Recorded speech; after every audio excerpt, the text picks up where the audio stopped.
Syria সিরিয়ার স্বৈরশাসক আসাদ পালিয়ে গেছে, যেমনটা পালিয়েছিল বাংলাদেশের শেখ হাসিনা ছাত্র জনতার গণঅভ্যুত্থানের সামনে। পালিয়ে গেছে ভারতে।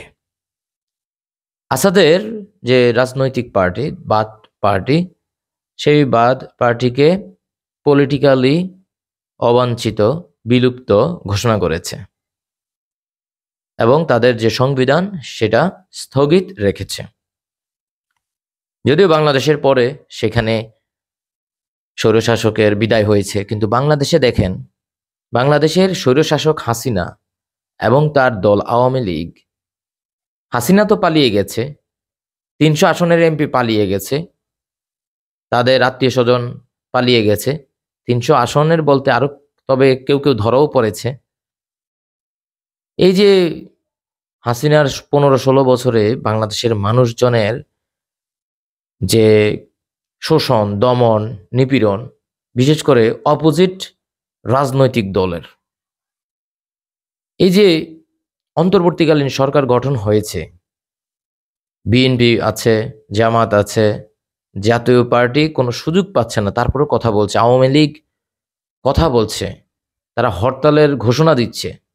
অথচ এই যে জুলাই ম্যাসাকারে যারা দেখেছেন, খবর নিয়েছেন, ২০০০ ছাত্র জনতা হত্যা হয়েছে, ২০-২৫ হাজারের উপরে আহত, কারো কারো চোখ চলে গেছে। এত কিছুর পরেও আওয়ামী লীগকে এখনো অবাঞ্ছিত অথবা বিলুপ্ত ঘোষণা করে নাই। কেন করে নাই? এটা আপনাদের কাছে কেন অবাঞ্ছিত অথবা বিলুপ্ত কেন ঘোষণা করছে না?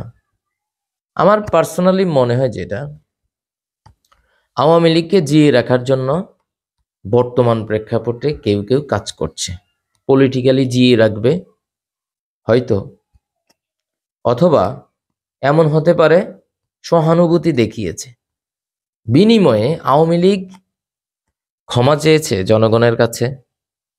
আওয়ামী লীগ এখনো যে ধরনের কথাবার্তা, যে টোনে কথাবার্তা বলে, মনে হচ্ছে যে ক্ষমতা যদি তারা আবার ফিরে পায় তাহলে ম্যাসাকার তো আরেকটা হবে। এই পরিস্থিতিতে আপনি স্বৈরশাসক আসাদের দিকে তাকান এবং তার পার্টির দিকে তাকান, কিন্তু বাংলাদেশে সেটা হচ্ছে না। কেন হচ্ছে না? কেউ কেউ আবার বলছে বিএনপি এটার সাথে জড়িত, বিএনপি চাচ্ছে না। তারপর নির্বাচনের সামনে আওয়ামী লীগ জয়েন করবে কিনা বা নির্বাচন প্রতিদ্বন্দ্বিতা করবে কিনা। যে দলের ৩০০ আসনের অথবা মহিলা আসনের এমপিরা পালিয়ে গেছে ৫ই আগস্ট, কেউ কেউ ধরা পড়েছে, কেউ কেউ চুল দাড়ি সব কেটে ফেলে দিয়েছে, হাজার হাজার লক্ষ কোটি টাকা ডলার পাচার করেছে যে দল, দেশের অর্থনীতিকে একদম ভঙ্গুর করে দিয়েছে, সেই দলকে এখনো জিয়ে রাখার কারণটা কি?